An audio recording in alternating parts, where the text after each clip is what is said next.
Si votre énergie se disperse, ce n'est pas tant parce que vous avez trop de choses à faire, hein, bien que je n'en doute pas dans certains cas, mais parce que vous voulez toutes les faire en même temps.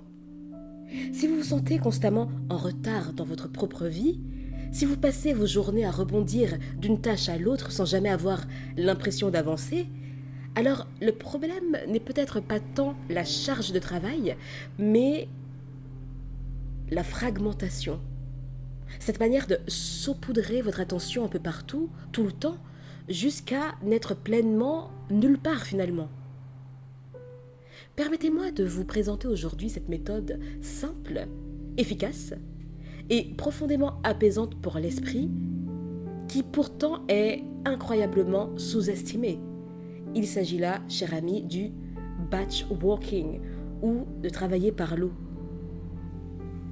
Alors, un peu comme toutes les méthodes que je partage depuis ces derniers jours dans la playlist Productivité douce, il s'agit certes de productivité, mais pas que. C'est surtout que elle permet un soulagement cognitif, une manière de reprendre le contrôle de votre énergie mentale.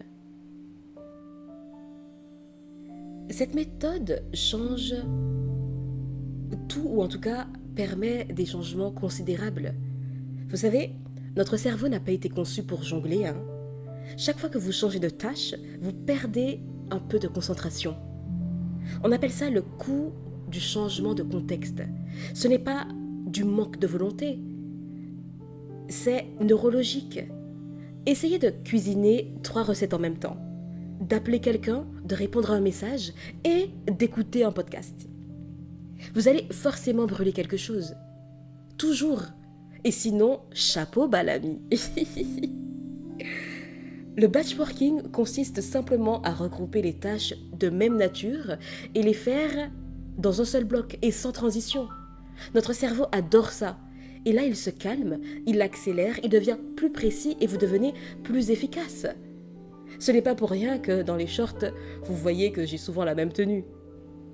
Ou que dans une vidéo sortie en mars, je fais allusion à Noël. Parce que je me permets de partager cette méthode parce que je l'utilise et que je vois qu'elle est efficace. Vous faites déjà, si ça se trouve, du batchworking sans le savoir, hein.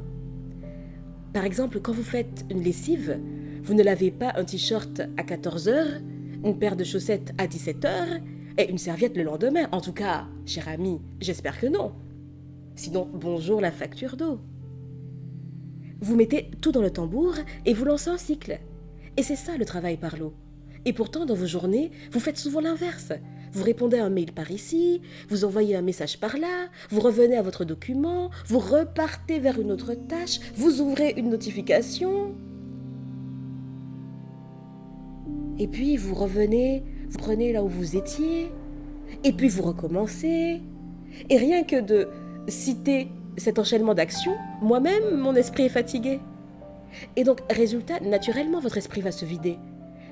Vous serez en action, oui, mais vous ne serez pas productive pour autant. Et rien n'avancera de manière concrète. Alors, comment appliquer cette méthode sans vous perdre ? Premièrement, identifiez les tâches répétitives ou similaires. Par exemple, répondre aux mails, créer du contenu, gérer l'administratif. L'administratif qu'on a souvent tendance à mettre de côté et à ne quasiment pas faire. Passer des appels, planifier, ranger, cuisiner pour la semaine, écrire, corriger, organiser vos fichiers. Voyez, le point commun, c'est que toutes ces actions demandent le même type d'attention, la même posture mentale, la même énergie. Deuxièmement, créez des blocs dans votre journée ou dans votre semaine. Par exemple, 30 minutes d'email à 11h, 1 heure de création de contenu le matin, 20 minutes d'administratif chaque mercredi. Préparez 3 repas d'un coup le dimanche. Si vous avez des appels à passer, appelez toutes ces personnes en une seule session. Vous verrez que le cerveau adore la répétition. parce qu'elle réduit le stress du démarrage. Il y a moins de friction au démarrage et donc plus de probabilité d'action et de mouvement et donc de résultats.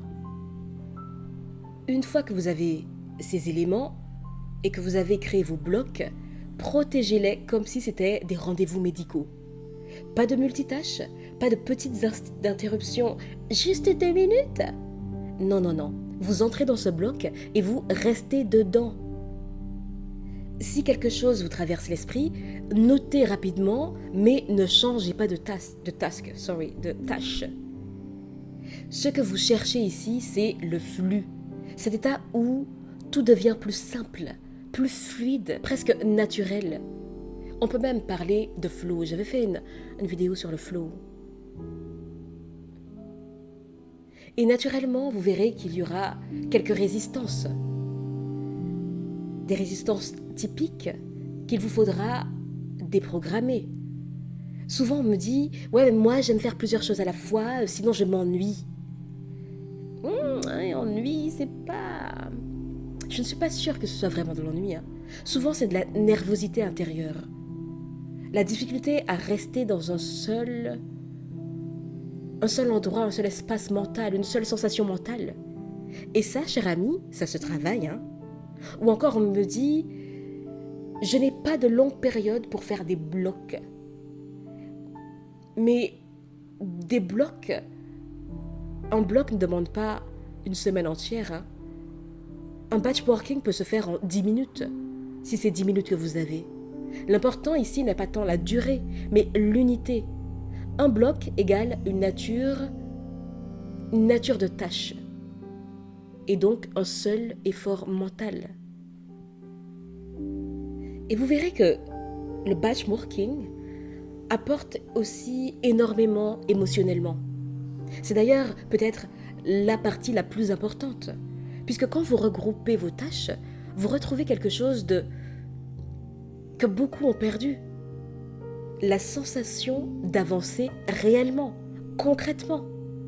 Vous réduisez l'éparpillement, vous réduisez la charge mentale, vous réduisez les frustrations, vous réduisez la sensation d'être toujours en retard, de toujours devoir courir. Et vous verrez que le batchworking est un antidote puissant contre la dispersion émotionnelle. Cher ami, quelles sont les 3 choses que vous faites constamment en morceaux, de manière éparpillée, individuelle, et que vous pouvez regrouper? 3 choses. Les mails, les courses, les messages, la création, le rangement. Choisissez-les et demain, testez-les en un seul bloc, un seul, et vous verrez, votre esprit va respirer. Et vous allez sentir une forme de puissance tranquille revenir à vous. Cher ami, je vous dis à bientôt et d'ici là, imposez-vous.